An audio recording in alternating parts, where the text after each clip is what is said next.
Good morning everyone, কেমন আছো সবাই? আশা করি সবাই তোমরা খুব ভালো আছো। আমিও কিন্তু বেশ ভালোই আছি।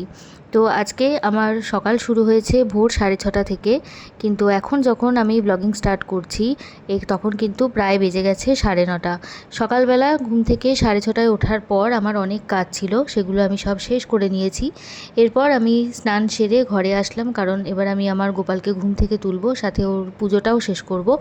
তো তার জন্য আমার এই জানলার সাইডে যে জায়গাটা আছে সেই জায়গাটা একটু ধুয়ে নিচ্ছি, কারণ ওর বাসনগুলো ধুয়ে আমি এখানেই শুকোতে দেবো, কারণ এই জায়গাটায় ভালো রোদ পড়ে। তো বাইরের দিকে হওয়ার দরুন এই জায়গাটা যেহেতু একটু ধুলো ধুলো হয়ে থাকে, তো প্রত্যেক দিনই আমাকে জায়গাটা আগে জল দিয়ে ধুয়ে নিতে হয়।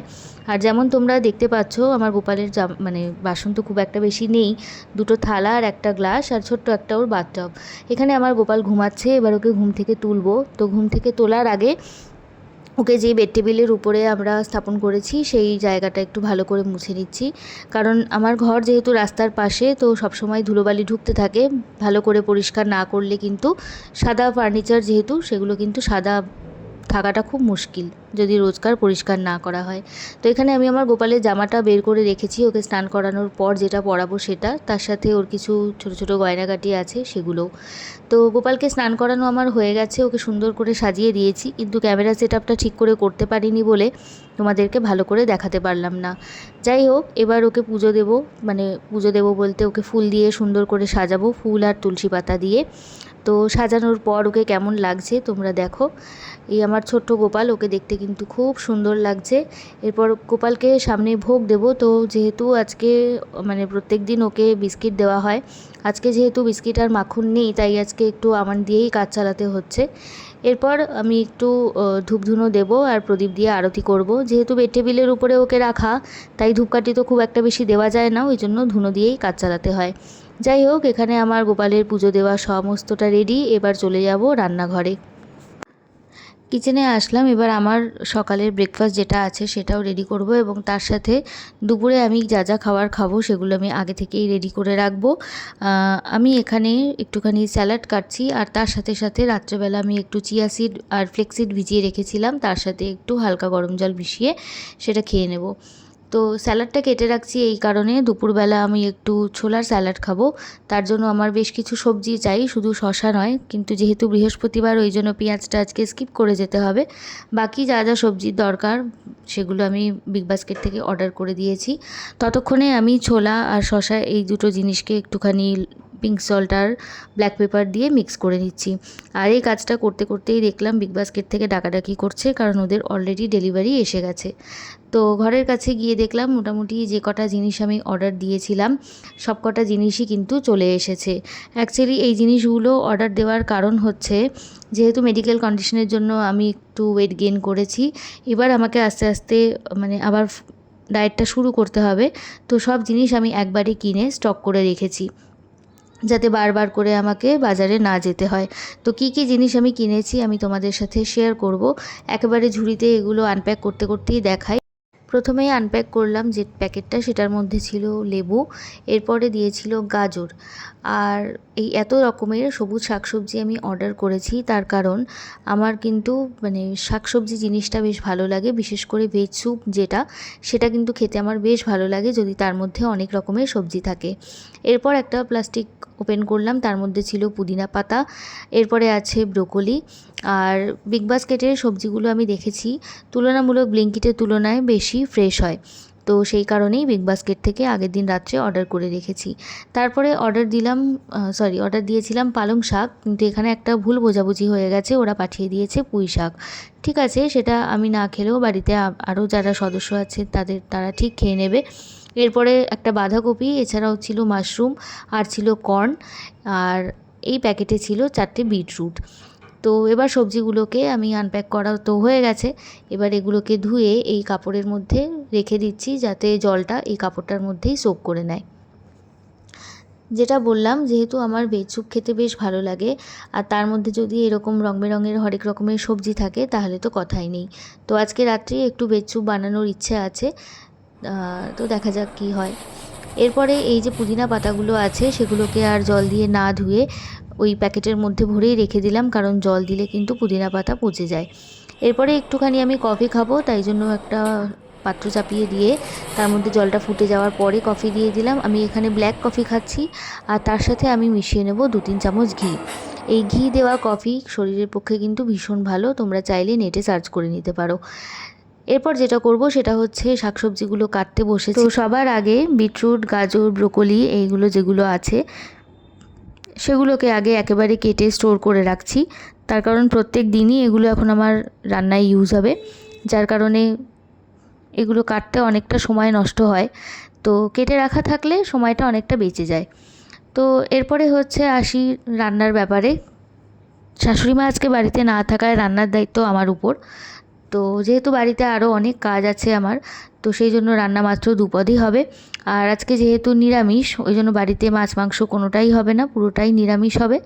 তো রান্নায় থাকছে আজকে পুঁই শাক আর একটু পনিরের ডালনা, ব্যাস এইটুকুই। তো পুঁই শাক কাটা আমার এখানে হয়ে গেছে, আর তার সাথে যা যা সবজি তরকারির দরকার, যেমন একটু কুমড়ো, আলু, এগুলো সবটাই কেটে নিয়েছি। আর পনিরে যে আলুটা দেওয়া হবে সেগুলোও কেটে নিয়েছি। এরপরে 2 দিন আগেই টুবাই আম নিয়ে এসেছিলো। টুবাই মানে আমার হাজব্যান্ড, ও আম নিয়ে এসেছিলো। তো সেই আমগুলো আজকে যদি এখন না কাটি তো এরপরে আর খাওয়া হবে না। আমগুলোর মজেও যাচ্ছে আর একটু কালো কালো হয়ে যাচ্ছে। তো আজকেই ভাবলাম কেটে সবাইকে দিয়ে দেব। তো আমার এখানে সবজি কাটা আজকের মতো হয়ে গেছে। এবারে এই সমস্ত জায়গাটাকে পরিষ্কার করে আমি পরের কাজ নিয়ে আবার ফিরে আসছি। এখানে এটা আমার হাজব্যান্ডের ব্রেকফাস্ট রেডি, কারণ ও খেয়ে দিয়ে বেরোবে, তাই জন্য রুটি, তরকারি, দুধ, আর এখানে আম রয়েছে। আর এটা হচ্ছে আমার দুপুরের খাবার, যেটা বলেছিলাম ছোলার স্যালাড। এটা শশা কাটা আছে, বাকি যে সবজি আছে সেগুলো দেব। সবজি বলতে শুধু গাজরটাই কুচি করে ওর উপরে ছড়িয়ে দেব, আর সেটা হয়েও গেছে। এবার এটাকে আমি একটু পাতিলেবু, একটু বিট লবণ আর একটু গোলমরিচ মাখিয়ে রেখে দিয়েছি। রান্নাটা শুরু করার আগে ভাবলাম যে একটু ঘরের কাজ সেরে নিই। আমি যেহেতু মানে ঘরবাড়ি পরিষ্কার রাখি, তো সেই কাজটা একবারে করতে পারি না, তাতে আমার একটু কষ্ট হয়ে যায়। তো সেই জন্য ঠিক করেছি যে ওই প্রত্যেক দিন কিছু কিছু জিনিস করে পরিষ্কার করব। এই ঘড়িটা একটু মানে আগের দিন বন্ধ হয়ে গেছিলো এবং একটু অসুবিধাও করছিল। তো ওটাকে ওই জন্য বেশ কিছুক্ষণ রেখে দেওয়া হয়েছে। তো যতক্ষণ রেখে দেওয়া হয়েছে ভাবলাম যে তার মধ্যে এটা যখন নামানোই হয়েছে একটু পরিষ্কার করে নিই। ঘড়িটা অ্যাকচুয়ালি এটা সাইজে অনেকটা বড়, আর এই ঘড়িটা আমার আর আমার হাজব্যান্ডের দুজনের ভীষণ পছন্দের একটা ঘড়ি। আর পছন্দের ঘড়ি এই কারণে, কারণ শুধু এই ঘড়িটা নয়, বাড়ির অনেকগুলো জিনিসই আছে যেই সব জিনিসগুলো আমি আর আমার হাজব্যান্ড মানে অনেক যত্ন সহকারে সেগুলোকে বেছে শুনে কিনে এনেছি, এবং প্রত্যেকটা জিনিস অনেক কষ্ট করে বানানো। তো এই সব জিনিসের সাথেই আমার একটা ইমোশন জড়িয়ে আছে। এগুলোকে প্রত্যেক দিন একটু সুন্দর করে গুছিয়ে সাজিয়ে রাখলে আমার বেশ ভালো লাগে। এই যে সোফাটা এখন পরিষ্কার করছি, এটাও খুব কাছের একটা জিনিস আমাদের, যেটা হয় কষ্টের জিনিস কাছেরই হয়। তো যাই হোক, সোফার এই নিচের দিকটায় খুব ধুলো পড়ে, তো সেটাকে সুন্দর করে একটু ঝেঁটে ঝেড়ে ঠিকঠাক করছি, কারণ নিচের দিকটা সেভাবে ঝাড়া হয় না। যতটা ওপর যেটুকুনি হয় সেটুকুনি, কিন্তু ভেতরের আনাজ কানাজ পরিষ্কার করাও খুব দরকার। ওই জন্য ভালো করে তলাটা ঝেড়ে নিলাম। এরপর ওপরে একটা চাটাই পেতে বাকি কোলবালিশগুলো দিয়ে সোফাটাকে একটু গুছিয়ে নিয়েছি। বাকি আরও অনেক কাজ আছে, সেগুলো সেরে নিয়ে এবার এই জামাকাপড়গুলো আগের দিন কেচে রেখেছিলাম, এগুলোকেই এবার একটু গুছিয়ে তুলে রাখবো। তো তার মাঝখানে আমি একটু ছাতুর জল আর একটু ড্রাই ফ্রুটস খেয়ে নেব। যেহেতু আলাদা করে খাওয়ার টাইম থাকে না, ওই জন্য কাজের ফাঁকে ফাঁকেই আমি একটু খাওয়া দাওয়াগুলো সেরে নিতে থাকি। তো এখানে যা যা জামাকাপড় ছিল সেগুলো মোটামুটি আমার সব গোছানো হয়ে গেছে। আর নিচে যে জামাকাপড়গুলো পড়ে আছে ওগুলোকে কিন্তু বাতিলের খাতায় দিয়ে দিয়েছি। তো এখানে আমার কাজ শেষ, এবার আমি চলে এসেছি রান্নাঘরে, শুরু করব রান্না। পুঁই শাকটা এখানে একটু নুন মাখিয়ে জল ঝরিয়ে রেখে দিয়েছি, আর এর তলায় আলু কুমড়ো যা আছে সেগুলোকে জলে ভিজিয়ে রেখে দিয়েছিলাম। আর পনিরটাকেও আমি একটু নুন জল আর লেবু জলে ভিজিয়ে রাখি, যাতে না ওটা ভেঙে যায়। তলায় আছে ভাতের জল, আর এখানে চালটাও ভিজিয়ে রেখে গেছিলাম। তো কোনো অসুবিধা হবে না, কারণ মানে খুব কম টাইমের মধ্যেই আমার রান্না হয়ে যায়, যেহেতু কাটা বাটা সবই আছে। আর এখানে এই দুটো কড়াই আমি চাপিয়ে রেখেছি, কারণ দুটো কড়াইতে একসাথে দুটো পদ বসিয়ে দেবো, তাহলে তাড়াতাড়ি হয়ে যাবে। তো তার আগে যেহেতু নিরামিষ রান্নাও আগেই বললাম, তো সেই জন্য শুধু আদা আর কাঁচা লঙ্কা জিরে বাটা ছাড়া সেভাবে মশলায় কিছু যাবে না। তো একই সাথে দুটো তরকারির যে মশলাটা হবে সেটার আমি পেস্ট বানিয়ে নিচ্ছি। তো মশলা মোটামুটি আমার এখানে রেডি হয়ে গেছে। এরপর তাড়াতাড়ি রান্না চাপিয়ে দেব। দুটো বার্নারে আমি আগেই বললাম দুটো কড়াই আমি চাপিয়ে দিয়েছি, একসাথে দুটো রান্না একবারেই করে নেব। আর একটা বার্নার ধরিয়ে দিলাম যাতে করে ওটায় আমি মানে ভাতটা চাপিয়ে দিতে পারি, সেই জন্য। তো এখানে মোটামুটি আমার কড়াই গরম হয়ে এসেছে, এবার তাড়াতাড়ি করে রান্নাটা করে নেব। কড়াই গরম হয়ে যাওয়ার পর যথারীতি ফোড়ন দিয়ে আমার মশলা কষানোও হয়ে গেছে, এবার পনিরটা হতে থাকবে। আর ওদিকে পুঁই শাকেরও আমি মোটামুটি তরকারি যা আছে সেগুলো ভেজে মশলা দিয়ে কষিয়ে নিয়েছি। পুঁই শাকটাও এবার দিয়ে দিলাম, এবার ঢাকা দিয়ে এগুলোকে হতে দেব। তো রান্না মোটামুটি হয়েই গেছে প্রায় বলতে গেলে, ভাতটা হয়ে গেলেই হয়ে যায়। আর এখানে আমার রান্না যথারীতি হয়ে গেছে, পনিরের ডালনা, আর এদিকে রয়েছে পুঁই শাক, আর ওইদিকে আমাদের ভাতটাও কিন্তু একসাথে হয়েই গেছে। তো এই ছিল দুপুরের খাবার। আর এবার যেটা করব সেটা হচ্ছে একটু নিজের এবার মানে যত্নের দরকার। তো যেহেতু অনেকটা টাইম আগুনের কাছাকাছি ছিলাম, তারপর ঘরদোর পরিষ্কার করেছি, একটু ঝুল ঝেড়েছি, তো ওই জন্য ভাবলাম যে একটুখানি স্কিনের পরিচর্যা করা উচিত। তো কিছুই না, একটুখানি আগে স্ক্রাব করব, কারণ অনেক দিন হয়ে গেছে স্ক্রাবিং করা হয়নি। একটু চালের গুঁড়ো কফি নিয়ে স্ক্রাব করে নিয়ে এই ফেস প্যাকটা একটু লাগিয়ে নিচ্ছি। এটা আমার ভীষণ ইজি একটা মানে রেডি টু গো একটা ফেস প্যাক, যেটা হাতের কাছে কিছু না থাকলে আমি এটাই ইউজ করে নিই। এটাকে অনেক সময় আমি ফেস ওয়াশ হিসাবেও কিন্তু ইউজ করে থাকি। তো যতক্ষণ ফেস প্যাকটা শুকাচ্ছে ততক্ষণ আমি এখানে একটু লাস্সি খেয়ে নিচ্ছি, কারণ খুব গরম পড়েছে, আর এই গরমের দিনে এসব লাস্সি খেতে কিন্তু ভালোই লাগে। স্নান সেরে এখানে চলে এসেছি, আর আমি দুপুরে দেখিয়েছিলাম তোমাদেরকে যে ছোলার স্যালাড, সেটা আর তার সাথে একটুখানি বিটরুট জুস খেয়ে নিচ্ছি। তো এটাই আমার দুপুরের খাবার ছিল। আর তার সাথে বসে এখন একটুখানি আইস প্যাক লাগাবো মুখে, কারণ প্রচণ্ড গরম লাগছে, কেন বুঝতে পারছি না, মুখে একটু জ্বালা জ্বালা মতো একটু ইরিটেশন হচ্ছে। গরম পড়লে আমার এই ধরনের সমস্যাগুলো হয়। দুপুর পেরিয়ে এখন হচ্ছে সন্ধেবেলা 6:30, আর আমি চলে এসেছি কিচেনে। এখানে আমার এখন একটু কাজ আছে, বাড়িতে সবার জন্য একটু চা বানাবো। আর আমি লাঞ্চে যেহেতু ভেজ স্যুপ খাবো, তাই জন্য সব সবজিগুলো এখানে কেটে নিয়েছি। তো লাঞ্চ আমার হয়ে যায় মোটামুটি 2টো থেকে 2:30-এর মধ্যে, আর ডিনার হয় হচ্ছে ওই 8:30 থেকে 9টার মধ্যে।